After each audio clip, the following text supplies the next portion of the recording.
Hello everyone, मैं हूं doctor सपना। बेटा डीप स्टडी चैनल में आपका स्वागत है। और मैं आपको पढ़ाई थी सॉल्यूशन चैप्टर, जिसमें मैंने आपको डिफरेंट टाइप्स की कंसंट्रेशन के बारे में पढ़ाया था और solubility of solid in liquid. Clear. और नेक्स्ट टॉपिक आपका स्टार्ट हो रहा है solubility of gas in a liquid. ये आपको दिखाई दे रहा होगा, solubility of gas in liquid. अब मैं आपको एक्सप्लेन करना स्टार्ट करती हूँ बेटा।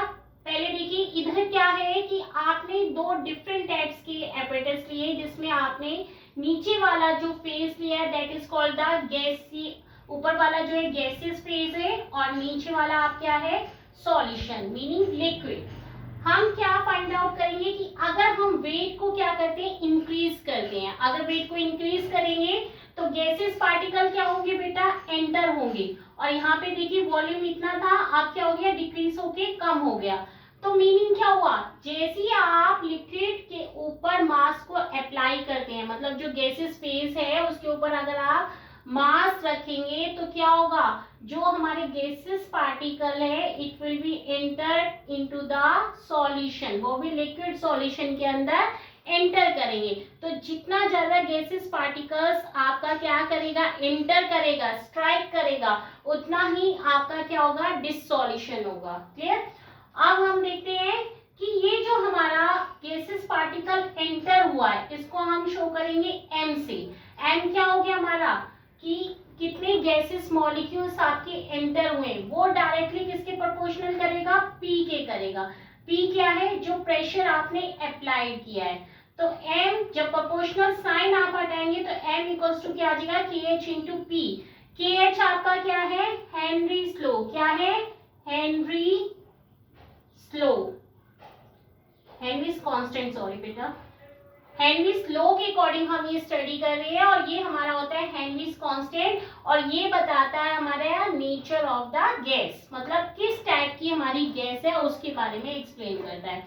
अब यहाँ पे हमने m लिया, बट ऐसा नहीं होता कि हमारे गैसेस मॉलिक्यूल का इतना मास क्या, हम क्या बताते हैं, मोल्स के अकॉर्डिंग बताते कि इतने नंबर ऑफ मोल्स हमारे लिक्विड सॉल्यूशन में पार्टिसिपेट हुए। Then we are going to take the XA क्या होता है, मोल फ्रिक्शन। और मोल फ्रिक्शन डायरेक्टली किसके प्रोपोर्शनल होगा, कि आपने कौन सी गैस ली है। सपोज आपने A लिया है, B लिया है, तो उसी के ही डायरेक्टली प्रोपोर्शनल होगा। तो XA इक्वल्स टू क्या हो गया, KH इंटू PA। जो आपका डाल्टन्स थ्योरी थी 11th क्लास में, आपने उसमें क्या स्टडी किया था कि डिफरेंट टाइप्स के मॉलिक्यूल है तो डिफरेंट टाइप्स का ही पार्शियल प्रेशर होगा। तो इसमें भी हम क्या करेंगे, जो पर्टिकुलर गैस ली है उसी का ही क्या होगा, मोल फ्रैक्शन होगा, और उसी का ही क्या होगा, प्रेशर होगा। तो अब हमें पता है कि PA जो होगा वो डायरेक्टली प्रोपोर्शनल XA की होगा। कैसे होगा, कि आपने जो पार्शियल प्रेशर है, सपोज आपका 0.2 है तो उसमें मोल फ्रैक्शन के 1.0, अगर आपने उसको इंक्रीज कर दिया, 4 कर दिया, तो आपकी जो सॉलिबिलिटी भी होगी वो जस्ट ट्वाइस हो जाएगी। मीनिंग क्या, जितना ज्यादा प्रेशर इंक्रीज करेंगे उतनी ही ज्यादा आपकी क्या होगी, सॉलिबिलिटी इंक्रीज होगी। तो हमारा क्या हो गया, PA equals to KH into XA। ये हमारा हेनरीज के अकॉर्डिंग फॉर्मूला आया, PA equals to KH into XA। XA आपका क्या है बेटा, मोल फ्रिक्शन है, और KH आपका हेनरीज कांस्टेंट है, PA आपका क्या है, पार्शियल प्रेशर है। क्लियर।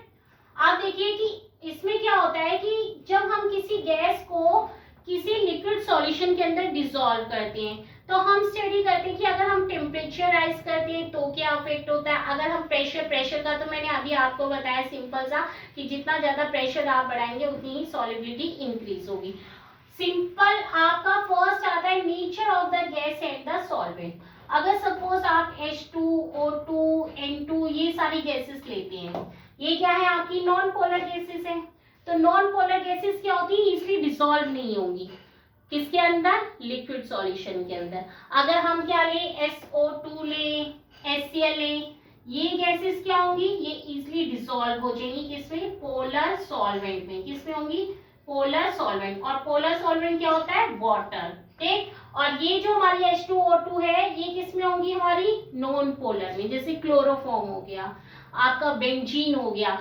तो आपको इससे बिफोर वीडियो में मैंने एक्सप्लेन किया था, जो solubility of solid in liquid था उसमें भी क्या था, अगर आप सॉलिड जैसा लेंगे वैसा ही हमारा क्या होना चाहिए, सॉल्वेंट होना चाहिए। इसी तरीके से गैसेस सॉल्यूशन में भी क्या होगा, जैसा आप सॉल्यूट लेंगे वैसा ही आप सॉल्वेंट लेंगे। मतलब नेचर ऑफ द गैस पे डिपेंड करता है कि सॉलिबिलिटी कितनी आपकी इंक्रीज हो रही है, कितनी डिक्रीज हो रही है। क्लियर। अब नेक्स्ट हमारा आता है इफेक्ट ऑफ टेम्परेचर। आप सिंपल सी बात देखिए, जब आप कोई जैसे लैब में जाते हैं, आप बीकर के अंदर पानी को गर्म करते हैं और उसके अंदर गैस जो होती है वो इवेपोरेट हो जाती है। तो सिंपल सा फंडा क्या है, अगर आप क्या करेंगे, हीटिंग इफेक्ट ज्यादा देंगे तो गैसेस मॉलिक्यूल्स क्या हो जाएंगे, इवेपोरेट हो जाएंगे। ठीक है, तो सॉलिबिलिटी क्या हो जाएगी, डिक्रीज हो जाएगी। और जब डिक्रीज होगी तो मीनिंग क्या हो गया, आपके कोई भी गैस इजिली डिसॉल्व नहीं होगी। क्लियर। तो सबसे पहले हम सॉल्युबिलिटी किसके अकॉर्डिंग, टेम्परेचर के अकॉर्डिंग। तो क्या होगा, सॉल्यूट प्लस सॉल्वेंट। अगर आप क्या करते हैं, एंडोथर्मिक प्रोसेस लेते हैं, एंडोथर्मिक में क्या करेंगे, आप हीट इंक्रीज करेंगे। ठीक, तो आप देख रहे हैं सॉल्यूट सॉल्वेंट। सॉल्यूट क्या होगा आपका, गैस है, सॉल्वेंट आपका क्या होगा, वाटर होगा, और क्या बनेगा, गैस पर एक्वस सॉल्यूशन। ठीक, यहाँ पे टेम्परेचर आप दे रहे हैं, तो जब आप टेम्परेचर देंगे तो लीच-एटलियर के अकॉर्डिंग होगा। लीच-एटलियर के अकॉर्डिंग क्या होगा, आपका जो इक्विलिब्रियम है किस साइड शिफ्ट हो जाएगा, बैकवर्ड डायरेक्शन में। अगर आप गैसेस मॉलिक्यूल के अंदर टेम्परेचर राइज करते हैं तो क्या होगा, आपका इक्विलिब्रियम किस साइड शिफ्ट होगा, बैकवर्ड। मीनिंग क्या हो गया कि आपकी सॉलिबिलिटी टेम्परेचर राइज करने पे क्या हो जाएगी बेटा, डिक्रीज हो जाएगी। ठीक है, और अगर आप क्या करते हैं, यही कंडीशन आप अप्लाई करते हैं किसमें, एक्सोथर्मिक में। तो एक्सोथर्मिक में क्या होगा, आपका इक्विलिब्रियम कहाँ शिफ्ट हो जाएगा, यहाँ पे आपका टेम्परेचर राइज हो रहा है, मतलब इवोल्यूशन ऑफ टेम्परेचर हो रहा है। अगर आप लीच-एटलियर के अकॉर्डिंग टेम्परेचर बढ़ाएंगे तो इक्विलिब्रियम कहाँ शिफ्ट होगा, बताइए कहाँ शिफ्ट होगा, ये आपका क्या था, एक्सोथर्मिक। एक्सोथर्मिक में ऑलरेडी हीट निकल रही है, तो मीनिंग आपका जाएगा बैकवर्ड डायरेक्शन में।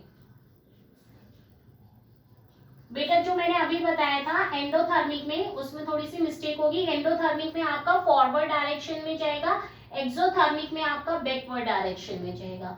मीनिंग ये है कि आप जब भी टेम्परेचर बढ़ाएंगे तो आपकी कंडीशन होती है कि एंडोथर्मिक है तो ऑब्वियसली आपका फॉरवर्ड डायरेक्शन में जाएगा, और एक्सोथर्मिक है तो आपका किस में जाएगा, बैकवर्ड डायरेक्शन में जाएगा। और किसी भी गैसेस सॉल्यूशन में आप टेम्परेचर बढ़ाते हैं तो ऑब्वियसली आपकी सॉल्युबिलिटी क्या हो जाएगी, डिक्रीज हो जाएगी। ठीक, तो ये हमारा टेम्परेचर इंक्रीज मतलब एक्सोथर्मिक और एंडोथर्मिक के अकॉर्डिंग आपकी सॉल्युबिलिटी किस तरीके से अफेक्ट होती है, ये आपने स्टडी किया। अब हमारा आया हेनरीज कांस्टेंट। अभी मैंने पढ़ाया था हेनरीज कांस्टेंट। तो हेनरीज कांस्टेंट अभी मैंने बताया नेचर ऑफ द गैस पे डिपेंड करता है, किस पे करता है, नेचर ऑफ गैस पे। अगर इसकी वैल्यू हायर होगी, हायर इज द वैल्यू किसका, KH, तो लोअर क्या होगा, सॉल्युबिलिटी होगी, lower is the solubility. Clear, जितनी ज्यादा वैल्यू KH की होगी उतनी हमारी क्या होगी, लोअर सॉल्युबिलिटी होगी। ठीक, अगर मैं सॉल्युबिलिटी, मोल फ्रैक्शन और पार्शियल प्रेशर के बीच में ग्राफ, अभी मैंने आपको बताया था कि हमारे मोल फ्रैक्शन प्रेशर पे डिपेंड करते हैं। अभी मैंने बताया था XA डायरेक्टली प्रोपोर्शनल होता है PA के। ठीक, अगर मैं एक साइड मोल फ्रैक्शन ले लूं, एक तरफ इस साइड मैंने ले लिया मोल फ्रैक्शन और इस साइड में ले लूं पार्शियल प्रेशर। सपोज यहाँ पे 0.01 है, यहाँ 0.02 है, यहाँ 0.03 है, यहाँ हमने 10 ले लिया, यहाँ 20, यहाँ 30। तो मीनिंग क्या होगा, हमेशा आपकी लीनियर ग्राफ आएगा और KH आपका स्लोप के अकॉर्डिंग आएगा। जो आप देखिए जितना ज्यादा आप मोल फ्रैक्शन बढ़ाएंगे उतना ही, मीनिंग क्या, जितना प्रेशर आप बढ़ाएंगे उतने ही मोल फ्रैक्शन बढ़ेंगे। मीनिंग कि आप जितना प्रेशर बढ़ाएंगे उतनी ही आपकी सॉल्युबिलिटी बढ़ेगी। तो ये डायरेक्टली किसके प्रोपोर्शनल हुआ, पार्शियल प्रेशर। तो ये दोनों ही एक दूसरे से क्या है, लिंक है। जितना आप प्रेशर बढ़ाएंगे उतने ही नंबर ऑफ मोल्स आपके गैसियस सॉल्यूशन के लिक्विड सॉल्यूशन में एंटर करेंगे। तो मीनिंग क्या हुआ, सिंपल सी बात है, आपकी सॉल्युबिलिटी इंक्रीज होगी। ठीक, अब आती है हमारी दूसरी बात कि हम हेनरीज लॉ को अप्लाई कैसे करते हैं और क्या क्या इसकी लिमिटेशंस हैं। तो लिमिटेशन की स्टडी करें। अगर हम टेम्परेचर हायर ले लें, टेम्परेचर हायर, और प्रेशर हम क्या ले लें, लो ले लें। ठीक, तो ये कैसी होनी चाहिए, आइडियल बिहेव करना चाहिए। कैसा करना चाहिए, आइडियल बिहेव। अगर टेम्परेचर आप हायर कर रहे हैं तो सिंपल सी बात है, गैसेस पार्टिकल्स इवेपोरेट हो जाएंगे, और प्रेशर अगर लो है तो सॉल्युबिलिटी कभी अफेक्ट नहीं होगी। तो मीनिंग क्या हुआ, सिंपली अगर हम डेली लाइफ में देखें, there is no one ideal solution, कोई भी आइडियल सॉल्यूशन नहीं होगा। दूसरी बात क्या हुई कि अगर हम कंपाउंड फॉर्मेशन की बात करें, compound formation, dissociation and association, ये कंपाउंड फॉर्मेशन का मतलब है कि कोई भी गैसेस पार्टिकल अगर लिक्विड सॉल्यूशन में जाती है तो वो कभी भी कंपाउंड फॉर्मेशन नहीं करेगी। तो it will be wrong. Suppose आपने NH3 लिया, किसके अंदर, वाटर के अंदर, तो आपका बन जाएगा NH4OH एक्वस सॉल्यूशन में। तो क्या हुआ, अगर आप वाटर के अंदर अमोनिया डाल रहे थे तो क्या होगा, कंपाउंड फॉर्मेशन नहीं होगा, बट HL में क्या बनता है, अमोनियम हाइड्रोक्साइड बनता है। और अमोनियम हाइड्रोक्साइड को जब आप डिसोसिएट करेंगे तो क्या होगा, NH4 आयन में प्लस OH माइनस में, वो भी एक्वस सॉल्यूशन में डिस्टिंग्विश आयंस देगा। तो मीनिंग क्या हुआ, आपका डिसोसिएशन भी हो रहा है, कंपाउंड फॉर्मेशन भी हो रहा है। तो मीनिंग क्या हुआ, इसके अकॉर्डिंग ये रॉन्ग है। तो this one is the limitation. आप अगर जैसे सपोज HClH2 लिया तो आपका HCl एक्वस सॉल्यूशन बन गया, HCl को भी डिसोसिएट करेंगे तो HNCl minus, there is another example. तो मीनिंग ये है कि कोई भी अगर आप गैसेस लिक्विड के अंदर डाल रहे हैं तो उनके बीच में कंपाउंड फॉर्मेशन नहीं होना चाहिए, वो एक्चुअल में डिप होनी चाहिए, सॉल्यूशन मॉलिक्यूल एंटर होने चाहिए, उनके बीच में ना कोई बॉन्डिंग होगी ना ही कोई डिसोसिएशन होगा। ठीक है बेटा, ये बोर्ड में आपके क्वेश्चन आते हैं कि आप हेनरीज लॉ की लिमिटेशन बताइए, एप्लीकेशन बताइए, KH कैसे अफेक्ट करता है, और न्यूमेरिकल्स इस टॉपिक में से जरूर आता है। ठीक, अब बात करें हम एप्लीकेशन की। एप्लीकेशन क्या होता है कि हम कोई भी चीज हम पढ़ रहे हैं, चाहे वो फिजिक्स हो चाहे केमिस्ट्री हो, उसका डेली लाइफ में क्या यूज है, उसका इंडस्ट्रियल क्या यूज है, वो हमारे लिए बेनिफिशियल है या नहीं है। तो क्या हुआ, किस तरीके से हमारी डेली लाइफ में इस चीज का इम्पोर्टेंस रोल है। एप्लीकेशन में क्या होगा कि अगर हम सिंपल सी बात करें, जितनी भी सॉफ्ट ड्रिंक्स हैं, आप सॉफ्ट ड्रिंक पीते हैं, सभी बच्चे पीते होंगे।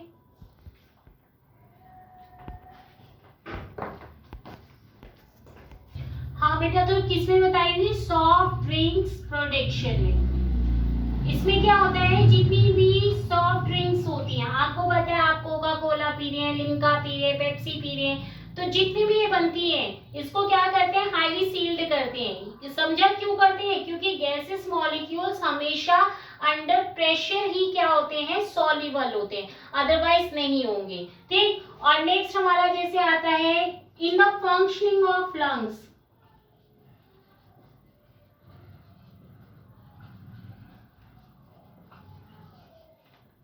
इसमें भी क्या होता है, जैसे आप ऑक्सीजन इनहेल करते हैं तो क्या होता है, पार्शियल प्रेशर हाइयर होता है उस कंडीशन में। तो जैसे ये लंग्स में जाता है पार्शियल प्रेशर हाइयर होता है, तो जो हमारा हीमोग्लोबिन होता है उससे कंबाइन करके क्या बना लेता है, ऑक्सी हीमोग्लोबिन बना लेता है।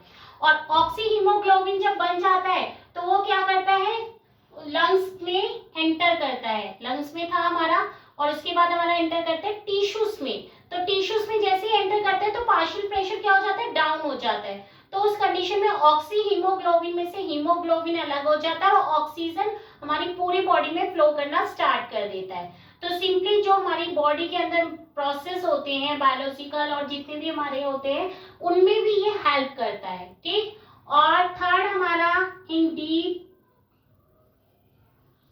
सी डाइवर्स, जो हमारे समुद्र में सी में जाते हैं उसमें भी क्या होता है, हम ऑक्सीजन पंप लेके जाते हैं। क्यों जाते हैं बेटा, क्योंकि उस कंडीशन में हमारा पार्शियल प्रेशर क्या होता है, कम होता है, तो हमें ऑक्सीजन पूरी तरीके से नहीं मिल पाती है, ठीक। तो ये इसकी क्या थी, एप्लीकेशन थी। अब एक दो हम न्यूमेरिकल करते हैं जिससे आपको थोड़ा सा ये पता लग जाए कि जब हम बोर्ड में क्या करते हैं, कोई भी न्यूमेरिकल आता है तो किस तरीके से सॉल्व करते हैं। आपको फॉर्मूला तो पता ही लग गया, PA = KH × XA होता है। अब मैं एक आपको क्वेश्चन देती हूँ, उस क्वेश्चन को आप सॉल्व करना, ठीक है। हेनरीज लॉ कांस्टेंट में सबसे इंपॉर्टेंट चीज है कि आपको मोल फ्रैक्शन और प्रेशर की टर्म में आपको क्वेश्चन दिया जाएगा, ठीक। और उसको आपको क्या करना है, सॉल्व करना है। पहले मैं लिख लेती हूँ, the Henry's law constant for oxygen, ये आपकी एनसीईआरटी में होगा बेटा, डिसॉल्व इन वाटर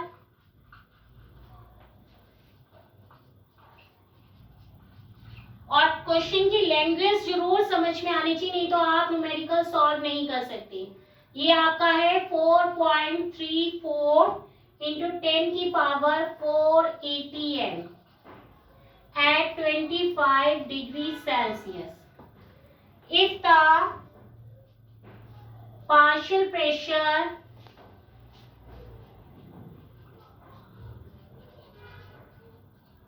बेटा मैं लिख देती हूँ,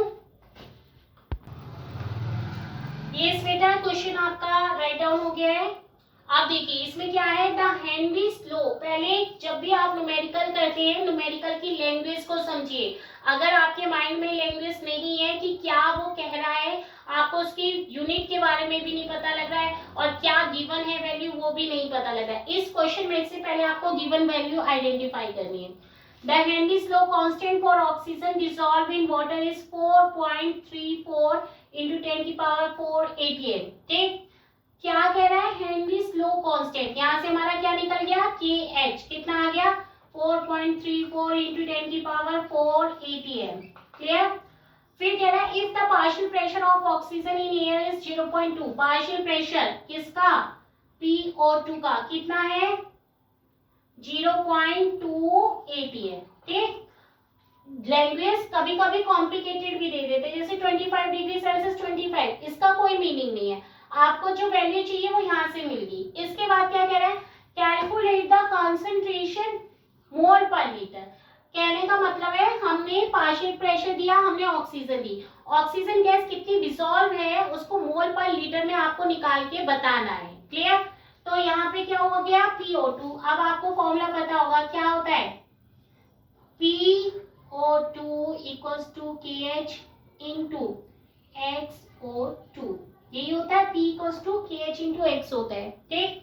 अब आपको यहाँ पे KH और ये पता है आपको, ये वैल्यू उठा के इधर कर लीजिए, KH PO2 अपॉन क्या आ गया, KH, ठीक।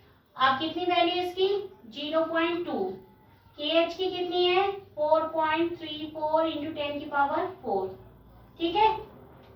अब क्या करेंगे, यहाँ से सॉरी KH नहीं आएगा, यहाँ पे XO2 आएगा, यहाँ से हम क्या निकाले, मोल फ्रैक्शन। अब इसने कहा है कंसंट्रेशन फाइंड आउट करनी है। कंसंट्रेशन का मतलब है आपको नंबर ऑफ मोल्स ऑक्सीजन के निकालने कि कितने डिसॉल्व हुए। तो हम क्या करेंगे, हमें पता है XO2 होता है N2 upon N1 plus N2 के इक्वल होता है। ठीक, यहाँ से हम XO2 की वैल्यू निकालेंगे और ये किसके इक्वल होगा, N2 का मतलब है NO2, N1 का मतलब क्या है, NH2। ये मैं लिख देती हूँ कि यहाँ आप कंफ्यूज हो जाओ। ठीक है, तो अब हमें पता है ये हमारे अप्रोक्सीमेटली इक्वल होता है NO2 अपॉन NH2। एक्चुअली में क्या होता है, ये जो हमारा H2 प्लस O2 है, O2 की जब कॉन्सेंट्रेशन बहुत कम होती है, वेरी डाइल्यूट सॉल्यूशन होता है, तो हम इसको नेग्लेक्ट कर देते हैं। O2 की कॉन्सेंट्रेशन को हम सिंपली किसके ले लेते हैं, नंबर ऑफ मोल्स वाटर की। हमेशा जब आप वाटर की निकालेंगे तो कैसे निकालेंगे, NH2 कितना होता है इसका, 1000 होता है लीटर में। ठीक, और मोलर मास कितना होता है, 18 होता है।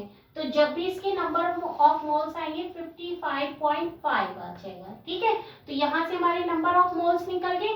अब मैं थोड़ा सा बेटा इधर कर देती हूँ। ठीक, XO2 जब आप इसको डिवाइड करेंगे तो अप्रोक्स 4.6 इंटू 10⁻⁻6 के अकॉर्डिंग वैल्यू आएगी। अभी मैं एक बार चेक कर लूंगी। और फिर क्या करा, हमने यहाँ से मोल फ्रैक्शन निकाला। अब मोल फ्रैक्शन मैंने क्या बताया, इन टर्म्स ऑफ मोल्स के निकालना है। तो हमें पता है XO2 की